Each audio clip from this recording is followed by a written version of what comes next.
En Descartes no, y aquí no voy a hablar de manera genérica, porque tú no puedes hablar del yo. El yo es totalmente diferente en Fichte que en Descartes, ¿no? Entonces jamás se pueden formular preguntas tan generales de esa manera.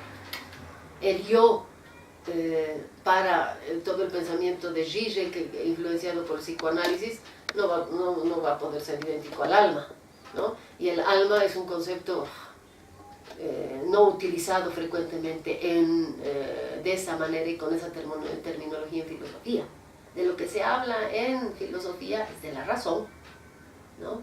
De lo que se habla en filosofía es de la conciencia. De lo que se habla de la filosofía luego es del inconsciente, ¿no es cierto? Es decir, no hay la definición del alma, ¿no? Y hay la definición del yo en función, y esa definición del yo, y esa es otra de las características modernas propias, esa articulación del sujeto como individualidad, eso es propio de la modernidad. No lo vas a encontrar ni en la filosofía antigua ni en la filosofía medieval.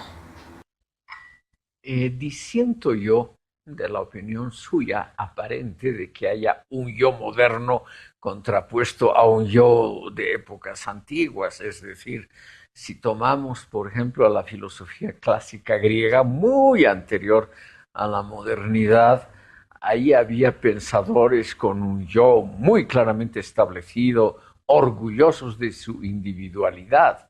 Y además eso ha habido en todas las culturas, no es algo muy especial. Si tomamos, por ejemplo, el único drama que ha sobrevivido de la época incaica, el drama Ollantay, el héroe Ollanta es precisamente una persona que tiene una conciencia muy marcada del valor irrepetible de sí mismo. O sea, claramente estamos ante una conciencia del yo con elementos que podríamos llamar claramente egocéntricos. O sea, eso ha habido en todas las culturas. Entonces, uno solamente puede hablar del yo en tanto que sujeto individuado, es decir, como sujeto al que le pertenece un cuerpo, y esa reflexión la encuentras en Descartes justamente.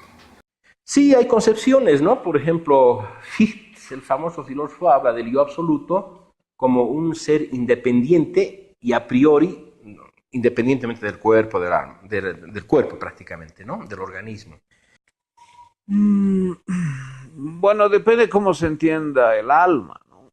Si se entiende con un contenido teológico, es diferente a cómo se entiende, por ejemplo, la psique en la antigüedad.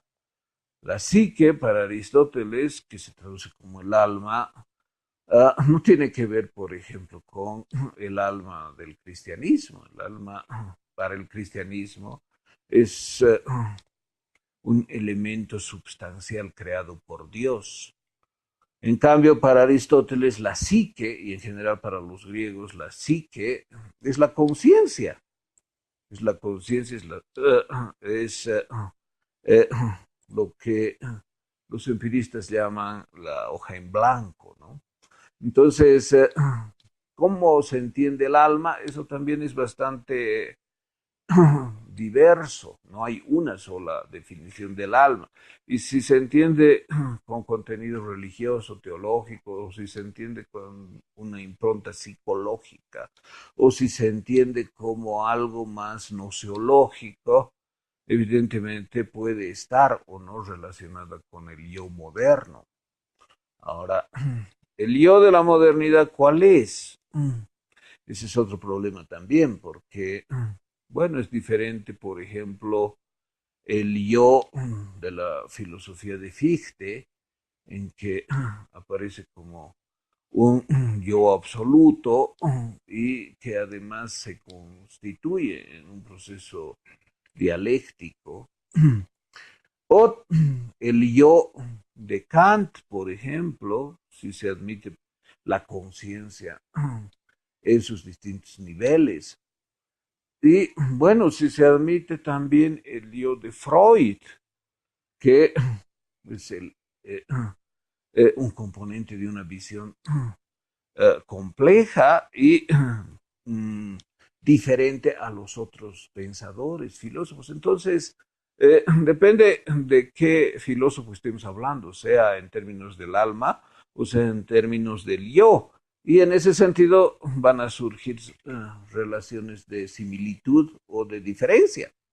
Es decir, en algunos casos va a parecer como diferente el yo del alma y en otros casos posiblemente haya bastante coincidencia. Entonces, todas las palabras son polisémicas, ¿no?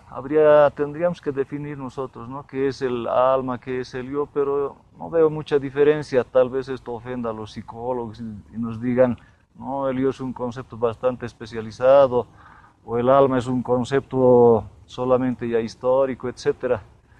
Pero este conjunto de funciones del ser humano, que son de tipo mental, que son de tipo lógico, emotivo, volitivo, tienen nomás su relación con el organismo. Entonces, yo diría que no hay mucha diferencia, o tal vez haciendo una paráfrasis de lo que decía Nietzsche, ¿no? La verdadera alma es el cuerpo.